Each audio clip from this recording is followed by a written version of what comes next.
What's success for you in this campaign? What's success? Well, to win is one is the goal. That's not going to happen. Don Luskin, who's your pro-stock market candidate? I mean this in all seriousness, Larry. Ron Paul. Before we go, you can go online and rate the candidates' performances in tonight's debate. Just go to politics.msnbc.com. So far, we've received nearly 2,000 votes. The highest rated candidate at the moment, Ron Paul, with 39%. Texting your votes. Who do you think was the winner of tonight's debate? Just text your vote to 36988. By the way, here's a look at the early results of our text message poll. In first place, Ron Paul, surprisingly, 30%. But I got to tell you, I have never seen so many viewer emails urging us to get a candidate on our air as I have with this particular gentleman. Our mailbox is consistently flooded with these requests. I am Vice President of Global Communications and Public Affairs here at Google. I have a couple of announcements as we get started. I know we're pretty full, indeed overflowing here. I'm pleased to say, or I'm impressed to say, that we've never gotten so many questions on our Dory system for a presidential candidate who has visited Google. Clinton, Barack Obama, Rudy Giuliani, McCain, 4 candidates in the race for the Oval Office. But when it comes to raising campaign cash, guess who is hitting a home run with the military? Michael Barone is a senior writer for U.S. News and World Report and also our Fox News political analyst. And I've got to tell you, they gave me 5 guesses. That's really nice graphic there. You decide, I wait. They gave me 5 guesses and I couldn't get it. So who does the military love? Well, according to a website that's researched it, the #1 fundraiser from military personnel, Congressman Ron Paul of the 14th Congressional District of Texas. That is right outside Austin, Texas. Between Austin and Houston. Yeah, very, very interesting. How is Ron Paul's number so high? We've had so many emailers say that clearly some online communities are messing with the outcome. We have lived as if in a trance. We have lived as people in fear. And now, our rights and our freedoms in peril, we slowly awaken to learn that we have been afraid of the wrong thing. Therefore, tonight have we truly become the inheritors of our American legacy. For on this first full day that the Military Commissions Act is in force, we now face what our ancestors faced at other times of exaggerated crisis and melodramatic fear-mongering, a government more dangerous to our liberty than is the enemy it claims to protect us from.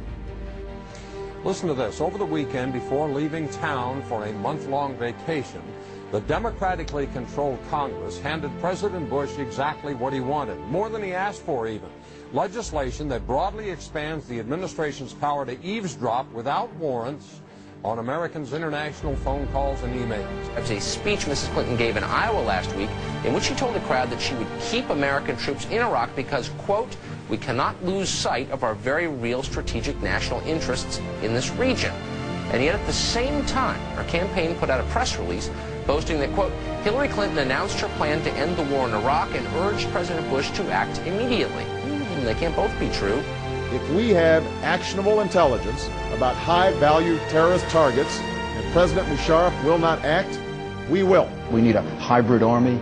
We need to look at nation building as part of what we have to teach our military. In 2 nights, you're going to have the Republican candidates here. They all support the war. They all support the president. They all supported the escalation. Thank you, Mr. Speaker. I rise to urge the Congress to think twice before thrusting this nation into a war without merit. Our politics is now about the answer to one briefly worded question.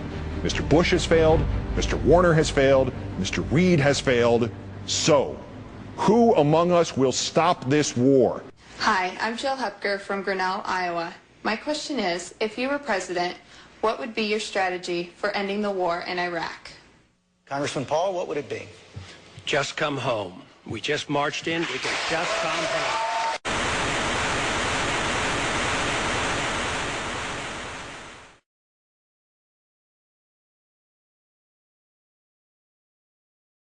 And I don't know why we can't rally around with around this very simple approach of saying, you know, we all take the same oath of office to obey the Constitution. We got ourselves into trouble because we disobey the Constitution. We could get back on track by merely living up to our oath of office.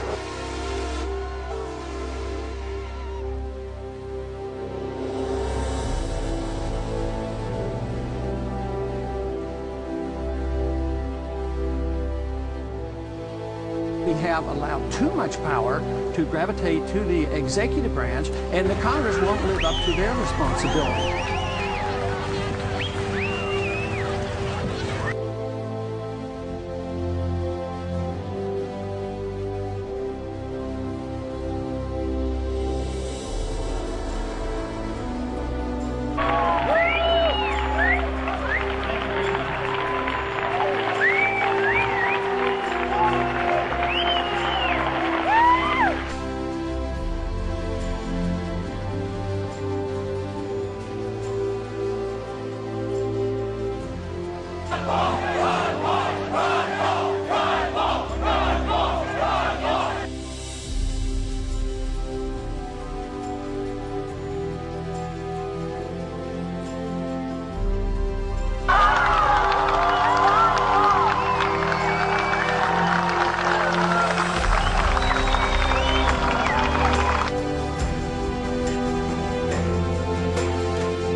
Is to be the policeman of the world, you lose liberty.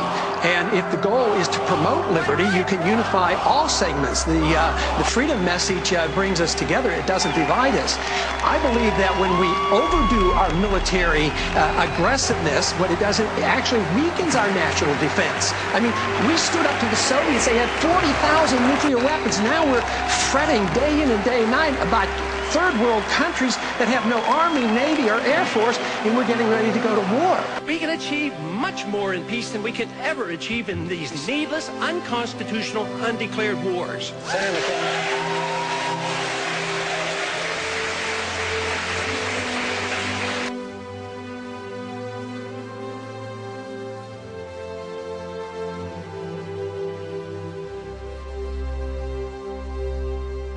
I would restore openness to government. I do not think in this country we should have secrecy of government. The purpose of government is to provide privacy for the people. I would never use executive privilege to deny information to the Congress. Get off your couches, people. This is our country.